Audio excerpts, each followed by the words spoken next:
भगवद गीता राज विद्या राजगुह्य योग अध्याय 9 श्लोक 10 से 18। श्लोक 10 मयाध्यक्षेण प्रकृतियः सूयते सचराचरम् हेतुनानेन कौन्तेय जगद विप्रवर्तते। अनुवाद। हे कौन्तेय, मेरी अध्यक्षता में प्रकृति सचराचर जगत को उत्पन्न करती है और इसी कारण से यह जगत घूमता रहता है। भगवान कृष्ण बताते हैं कि वे ही इस सृष्टि के संचालक हैं और उनकी अध्यक्षता में ही प्रकृति सभी चर और अचर जीवों को उत्पन्न करती है। उनकी इस नेतृत्व क्षमता से ही सृष्टि का चक्र निरंतर चलता रहता है। श्लोक 11 अवजानन्ति मां मूढ़ा मानवी तनुमाश्रितम् परं भावम जानन्तो मम भूत महेश्वरम्। अनुवाद। मूर्ख लोग जो मेरी मानव रूपी देह को देखते हैं वे मुझे नहीं जानते और मेरे परम स्वरूप को नहीं पहचानते। वे नहीं जानते कि मैं ही समस्त प्राणियों का महेश्वर हूँ। भगवान कृष्ण यहाँ कहते हैं कि जो लोग उनकी मानव रूपी देह को देखकर उन्हें समझ नहीं पाते वे उनके दिव्य स्वरूप को नहीं जानते। यह उनकी अज्ञानता और आत्मज्ञान की कमी को दर्शाता है। श्लोक 12 मोघाशा मोघ कर्माणो मोघज्ञाना विचेतसः राक्षसीमासुरी चैव प्रकृति मोहिनी श्रिता है। अनुवाद। ऐसे लोगों की आशाएं कर्म और ज्ञान सब व्यर्थ होते हैं। वे राक्षसी और आसुरी प्रकृति को अपनाए हुए हैं जो उन्हें मोह में डालती है। जो लोग भगवान को नहीं पहचानते उनके सभी प्रयास विफल हो जाते हैं। वे आसुरी प्रवृत्तियों और माया में फंस जाते हैं जिससे उनकी जीवन में कोई प्रगति नहीं होती। श्लोक 13 महात्मानस्तु मां पार्थ दैवी प्रकृतिमाश्रिता है भजन्त्यनन्य मनसो ज्ञात्वा भूतादिमव्ययम्। अनुवाद। परंतु हे पार्थ, महात्मा लोग दिव्य प्रकृति को अपनाकर अनन्य मन से मेरी भक्ति करते हैं। वे मुझे अविनाशी और सभी प्राणियों का आदिकारण मानते हैं। महात्मा या महान आत्माएं दिव्य प्रकृति को अपनाकर भगवान की अनन्य भक्ति करती हैं।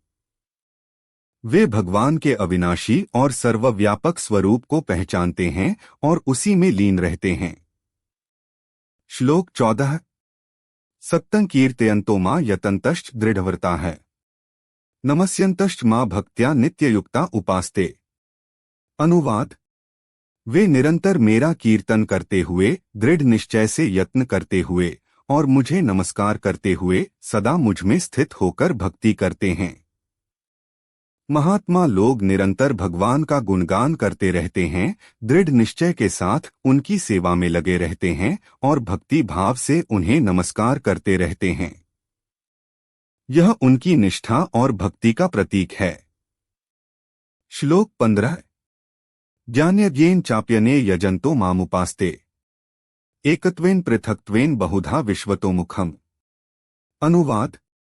अन्य लोग ज्ञानयज्ञ द्वारा मेरी उपासना करते हैं और मुझे एकत्व में पृथक्त्व में तथा विभिन्न रूपों में देखते हैं।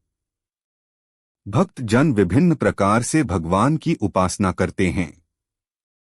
कुछ ज्ञानयज्ञ के माध्यम से, कुछ उन्हें एकत्व एकता में देखते हैं, जबकि अन्य विभिन्न रूपों में और सर्वव्यापी स्वरूप में देखते हैं। यह भगवान की विभिन्न दृष्टियों से उपासना करने का वर्णन करता है।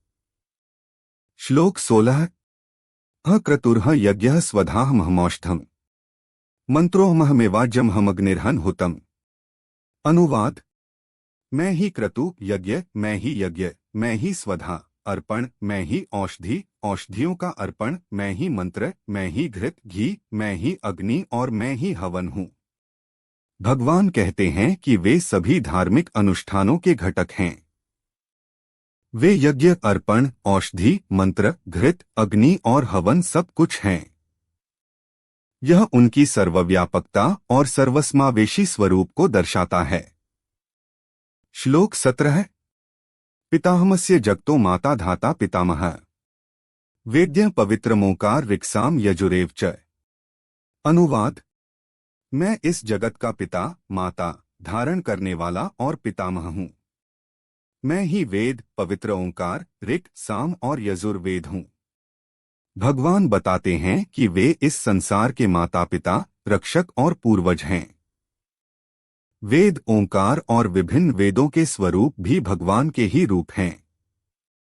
यह उनकी असीम शक्ति और ज्ञान को दर्शाता है। श्लोक 18।